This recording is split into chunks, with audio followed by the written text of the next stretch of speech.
जय श्री कृष्ण।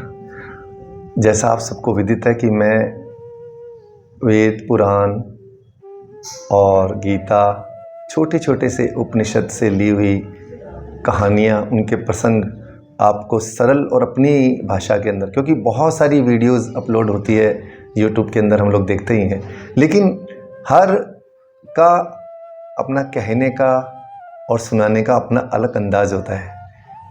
मैं आज एक प्रसंग ले रहा हूँ, एक कहानी ले रहा हूँ सिद्धार्थ की, एक क्षत्रिय सिद्धार्थ जो कैसे महात्मा बुद्ध बना, कैसे उसके जीवन ने करवट ली, सब राजपाट छोड़कर, सुख सुविधाएं छोड़कर, और उस प्रभु की खोज के अंदर शांति, सकून, करुणा, स्नेह, भीतर की शांति को खोजने के लिए और ईश्वरीय मार्ग चुनने के लिए निकल पड़ा। ये प्रसंग है राजा सुद्धोधन का, जो शाक्य वंश का राजा था। उसके महारानी माया की कोख से सिद्धार्थ ने जन्म लिया। 7 दिन के बाद उसकी माताजी महारानी माया का निधन हो गया और उसका लालन पालन किया उसकी मौसी गौतमी, जिसके नाम से हमेशा वो प्रसिद्ध रहा, गौतम बुद्ध। गौतमी जो उसकी मासी थी, उसने उसका लालन पालन किया क्योंकि वो बहुत प्यार करती थी गौतम को। और कुछ समय पश्चात राजा ने गौतमी से भी, प्रजापति गौतमी से विवाह किया और माँ के जैसे लालन पालन, कहते हैं ना मासी, माँ जैसी, और प्रजापति गौतमी ने उसका लालन पालन किया। अब ज्योतिषी ने बताया था, जैसा राजा इस बात को लेकर बहुत व्याकुल था कि ये राजपाट की जगह सन्यासी, वो नहीं चाहता था कि उसका पुत्र सन्यासी बने, पर नियति को कौन टाल सकता है? कोई नहीं टाल सकता। जो लिखा होता है वही होना होता है, चाहे हम कितना भी रोकें। राजा ने जो उपाय सुझाया था ज्योतिषी ने कि इसे दुख, तकलीफ, वृद्ध या मृतक से दूर रखा जाए ताकि वो वैराग भाव उसको उत्पन्न ना हो। राजा ने एक नया आरोग्य नगर बसा दिया, सबको वहाँ पे निर्वासित कर दिया, सारी सुख सुविधाएं वहाँ पर दे दी ताकि सिद्धार्थ का सामना गरीबी से, वृद्ध व्यक्ति से या मृतक से ना हो। सब कुछ अच्छा चल रहा था। उसका जो कजन था देवव्रत, वो आपस के अंदर उससे वैर भाव रखता था क्योंकि वो चाहता था कि ये सन्यासी बन जाए ताकि सारा राजपाट उसे मिल जाए। लेकिन वही नियति को जो और मंजूर था, दोनों में प्रतिस्पर्धा होती रहती थी। एक बार ऐसे ही हुआ, दोनों गुरुजी के पास, कुंडाल गुरु के पास में शिक्षा ले रहे थे। दोनों भाइयों का वहाँ पर शिक्षा और चल रही थी।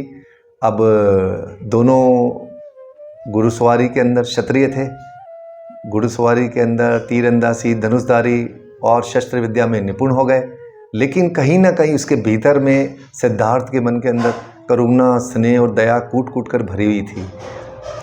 देवदत्त ने एक हंस का तीर लगाया, हंस घायल होकर नीचे गिर गया तो दौड़कर उसने, सिद्धार्थ ने उसको उठा लिया और वो लेकर आ गया और उसका ट्रीटमेंट करने लगे, उसके दवा दारू करने लगा। और जब कुछ सही हुआ तो देवदत्त ने कहा कि ये तो हंस मेरा है। सिद्धार्थ ने कहा कि नहीं, ये मेरा है। देवदत्त ने कहा कि मैंने क्षत्रिय हूँ, ये मेरा कर्तव्य है कि मैंने इसे घायल किया है, ये मुझे दे। उसने कहा नहीं, मैंने इसकी रक्षा की, ये क्षत्रिय की। तो दोनों आपस के अंदर वाद विवाद करने लगे। गुरु ने उनकी स्थिति को समझा और दोनों ने राज दरबार में आए। दोनों का फैसला हुआ कि भाई, गुरुजी ने बताया कि जिसके पास ये हंस जाएगा तो उसका हो जाएगा। एक तरफ देवदत्त खड़ा हो गया, एक तरफ सिद्धार्थ। बीचों बीच जैसे ही हंस खड़ा था, हंस सीधा दौड़ता सिद्धार्थ के पास चले गया। तालियों की गड़गड़ाहट से पूरा सदन गूंज उठा, क्योंकि सिद्धार्थ के पास थी करुणा, दया, प्रेम और स्नेह। ये छोटी छोटी सी बातें उसके जीवन में एक बदलाव कर रही थी। शस्त्र विद्या जरूर सीखी सिद्धार्थ ने, लेकिन मन अशांत था, कुछ न कुछ वो पाना चाहता था। धीरे धीरे राजा ने सारी सुख सुविधाएं उसके महल में ही कर दी ताकि उसको बाहर ना जाना पड़े। अब विवाह भी उन्होंने यशोधरा से विवाह किया, वो भी एक राजा की पुत्री थी। दोनों का विवाह बहुत अच्छे से संपन्न हुआ और सिद्धार्थ गौतम के एक पुत्र हुआ और पुत्र का नाम राहुल। वो 6 माह का था। दोनों खुशी खुशी ग्रस्त में रह रहे थे, लेकिन कुदरत को और ही मंजूर था। भीतर उसके संवाद चलने लगे। एक बार वो राजा से बोला कि मैं बाहर जाकर और राज्य के बाहर जाना चाहता हूँ, महल से बाहर जाना चाहता हूँ, ताकि मैं उन लोगों के बारे में भी जान सकूँ। बहुत मना करने के पश्चात भी राजा को, क्योंकि मन में डर था, लेकिन अनुमति मिल गई। अब वो अपने सारथी चन्ना के साथ में बाहर जाने लगे। देखते देखते देखते देखते उन्होंने देखा एक वृद्ध व्यक्ति धीरे धीरे धीरे जा रहा है। तो उसने बड़े भोले भाव से पूछा, चन्ना ये ऐसा क्यों चल रहा है, इसका कूप क्यों निकला हुआ है, एकदम झुका हुआ और निर्बल अवस्था में ये कहाँ जा रहा है, एकदम इसका शरीर इतना दुर्बल क्यों है। तो चन्ना ने बताया कि राजकुमार, ये अवस्था, इसकी आयु बढ़ गई है, ये निर्बल हो गया है, दुर्बल हो गया है इसका शरीर। बोले अच्छा, तो ये सबके साथ होने वाला है। बोले हाँ, समय के साथ साथ ये सबके साथ होना होगा। ये बात सुनकर उसका मन और दुखी हुआ। थोड़ा आगे चला, देखा कुछ व्यक्ति दर्द से एक व्यक्ति कराहते हुए जा रहा था। तो बोले चन्ना, ये ऐसे क्यों करा रहा है, ऐसे जोरदार क्यों चिल्ला रहा है। तो चन्ना ने बताया कि महाराज, इसको विकारों ने घेर लिया है, कुछ ना कुछ बीमारी इसको हो गई है, इसके शरीर के अंदर रोग उत्पन्न हो गए हैं, रोगों के कारण ही इसको कुछ बीमारी हो गई है और इसीलिए ये। तो बोले अच्छा, ये क्यों होते हैं। बड़े भोले भाव से चन्ना से, सारथी से उसने, राजा ने पूछा, राजकुमार ने, सिद्धार्थ ने। तो बोला ये तो विकारों के कारण हो ही जाती है और ये किसी भी व्यक्ति को हो सकती है। बोले अच्छा, ये सबको हो सकती है। फिर वैराग का भाव उत्पन्न हो गया। फिर आगे देखा, कुछ बोल रहे थे कि राम नाम सत्य है, राम नाम सत्य। एक मोक्ष धाम की यात्रा जा रही थी, शव यात्रा जा रही थी। उसको देखकर सिद्धार्थ ने बोला, चन्ना ये लोग कहाँ जा रहे हैं और ये व्यक्ति क्यों सोया हुआ है।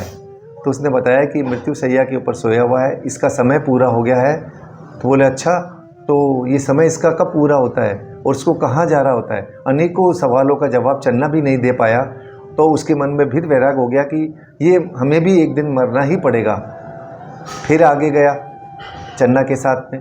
फिर देखा एक व्यक्ति सन्यासी के रूप में बैठा हुआ है, उसके चेहरे पर तेज चमक रहा है, सुकून, शांति, एकदम सूर्य की तरह चमक रहा है उसका मुख।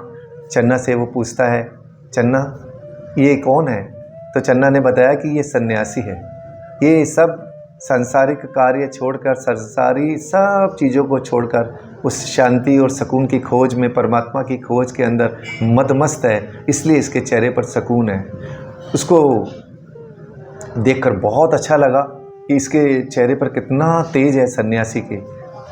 वहाँ पर लौटा राजमहल के अंदर, रात भर बेचैन रहा। एक तरफ बेटा राहुल 6 माह का, यशोधरा उसकी पत्नी, राजा, पर वो उस दिन वो सो नहीं पाया सारी अवस्थाएं देखने के बाद। और उसने जाकर रात को 12 बजे चन्ना को बोला कि चन्ना मुझे यहाँ से दूर लेके जाओ। चन्ना ने मना करने पर उसने अपनी सख्ती दिखाई और कहा नहीं, आपको चलना ही पड़ेगा। उसने कहा मैं राजा, मुझे नाराज़ होंगे। बोले नहीं राजा, आपको कोई नाराज़गी राजा प्रकट नहीं करेंगे, आप मुझे छोड़ कर आओ। और ऐसा ही हुआ। चन्ना के साथ में वो रात को 12 बजे निकल गया और निकलते निकलते निकलते जो सीमाएं थी कपिलवस्तु की, जो जहाँ पर उसका जन्म हुआ था, जहाँ का वो राजा था सुधोधन, उसके बाहर निकल पड़ा और ज्ञान, शांति, सुकून, मुक्ति, मोक्ष का मार्ग ढूंढने के लिए धीरे धीरे धीरे धीरे जाने लगा। और उसके वहाँ पर कुछ सन्यासी मिले, उनसे बातचीत करी, उनके साथ में मुक्ति का मार्ग पूछा, भटकते भटकते भटकते, और वो कुछ अच्छे सन्यासियों के साथ में रहने लग गया। और रहते रहते रहते रहते क्या हुआ, वो रहते रहते उसको मुक्ति का मार्ग पता लग गया।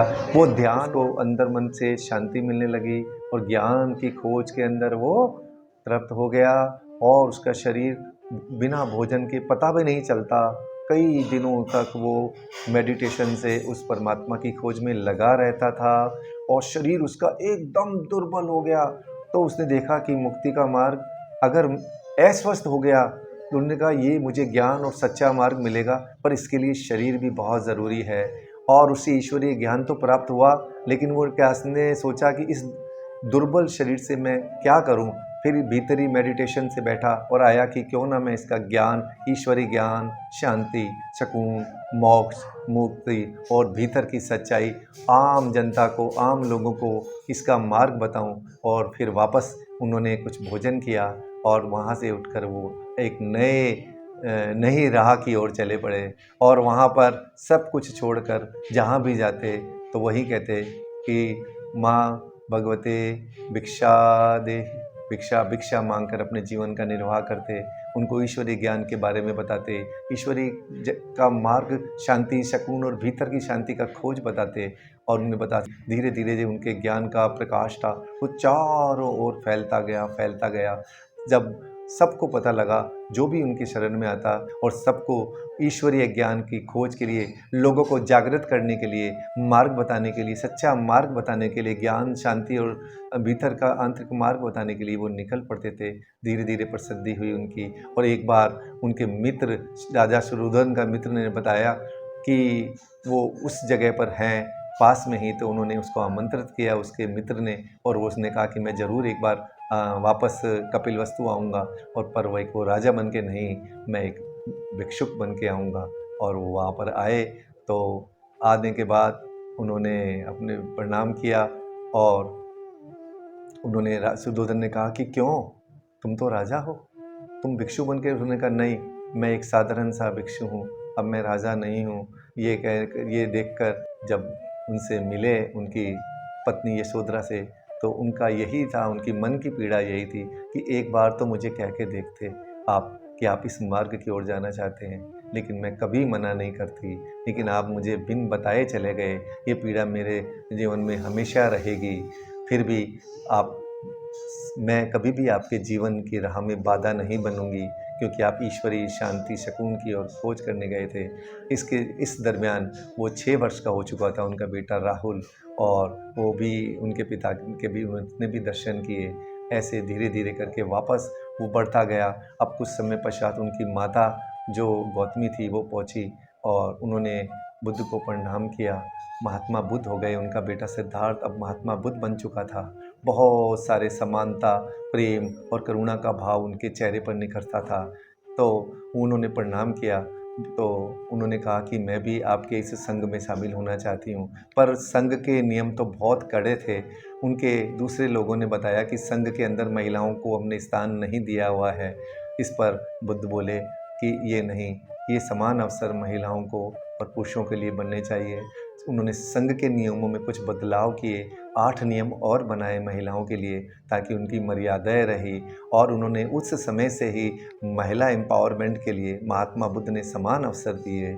और समान अवसर के साथ उन्होंने भी बहुत सी कठिनाइयाँ सहने के बाद माँ गौतमी ने भी इस बुद्ध धर्म का वहाँ पर बहुत प्रचार प्रसार किया। बहुत लोगों को ज्ञान, शांति, सुकून और बुद्ध से शिक्षा लेकर उसका प्रचार प्रसार किया।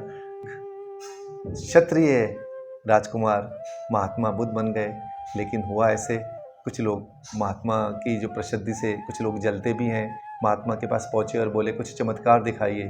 तो महात्मा बुद्ध ने कहा कि मैं चमत्कार कर विश्वास नहीं रखता, मैं शांति और भीतर की शांति, सुकून, मोक्ष और परमात्मा की खोज का मार्ग जानता हूँ। लेकिन आप लोगों का भ्रम दूर करने के लिए आपने मुझे दबाव बनाया है, तो मैं आपको बताता हूँ, चमत्कार कर कर बताता हूँ। और महात्मा बुद्ध ने कुछ चमत्कार किए, जिसके अंदर एक चमत्कार था कि जैसे ही उन्होंने अपना मेडिटेशन में आंखें बंद की, उनके पूरे शरीर से सर के ऊपर वाले भाग से पानी की धारा बहने लगी और नीचे का शरीर पूरा जलने लगा।